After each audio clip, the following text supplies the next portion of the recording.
Good day everyone, I am Rama from Everyday Excel channel. In this video, I want to introduce to you our new program titled My Excel. In this program, we'll be discussing with you a lot of awesome and silent things that most Excel frequent users do not take note of. And it promises to be fun, exciting, and interesting, and it will be run on a weekly basis. Let's get started. For the first phase of this program, I'll be taking you through how to hide, unhide, freeze and unfreeze of Excel columns and rows. Let's move. To hide Excel columns, all you have to do is to select the entire column you want to hide, then right click and click on hide. And you can unhide the same way. Just wait for this sign to show, then right click again and click on unhide. To hide few columns, all you have to do is to select all the columns you want to hide together, then right click and click on hide. You can also unhide the same way. Always make sure the sign shows first, then right click and click on unhide. To hide unused columns in Excel, all you have to do is to select the entire column from where you want to start hiding from. For example, I want to start hiding from column M. I would select the entire column M first, then press Ctrl Shift right arrow, and then I can use the shortcut which is Ctrl 0, or you can right click and click on hide. You can unhide in three ways. The first way is to drag out the empty cells first, then go back there, wait for the sign to show and drag out, or you can right click and click on unhide, and you can also press the shortcut Ctrl Shift 0. To hide Excel rows is pretty much simple too. All you have to do is to select the entire row you want to hide, then right click and click on hide. You can unhide the same way, right click again and click on unhide. To hide unused rows in Excel, all you have to do is select the row you want to start hiding from, then press Ctrl Shift down arrow and then press Ctrl 9. And you can unhide by using the shortcut Ctrl Shift 9, or you right click and click on unhide. Hiding of unused rows and columns in Excel can make your work very nice. As you can see here, only the space that I would use for my work would show, which makes my work very neat. Now let's move to how to freeze and unfreeze Excel rows and columns.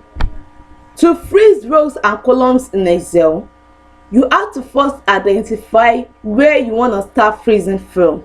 For example, my workspace is only from cell A1 to cell G13.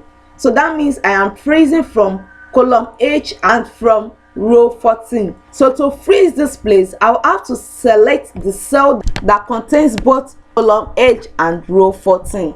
So I'll click on a cell adjacent to where I am stopping my freezing. And then I'll go to View tab under the Excel ribbon and click on Freeze Panes. This will bring out three options. One is to freeze panes, another is to freeze top row and freeze first column.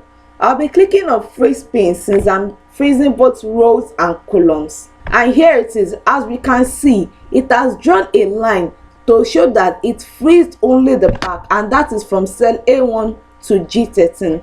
So if I scroll down, all other rows will be moving except for from row 1 to row 13, just like I wanted.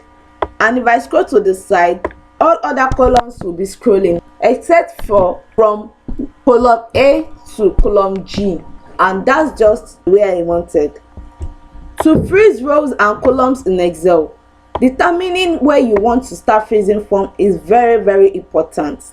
To unfreeze rows and columns, all you have to do is to go back to the view and then click on freeze panes again and click on unfreeze panes. There is another superb way to freeze rows and columns in Excel, and it's pretty much awesome. All you have to do is to get the developer tab in your ribbon if you don't have it before. To get it, go to any tab under the Excel ribbon and right click, then click on Customize the ribbon. This will bring out a box where you can pick the developer tab under the main tab and then click on OK. In the developer tab, I'll click on a tool called Visual Basic, and this will also bring out a box where I can pick my scroll area. That is the area that I want to be able to scroll in only. For example, I want to be able to scroll in only from cell A1 to G13. So I'll write it on the box there and then click on enter and close the box. And here it is. I would only be able to scroll in between cell A1 to G13. I won't be able to scroll in other areas, as we can see here.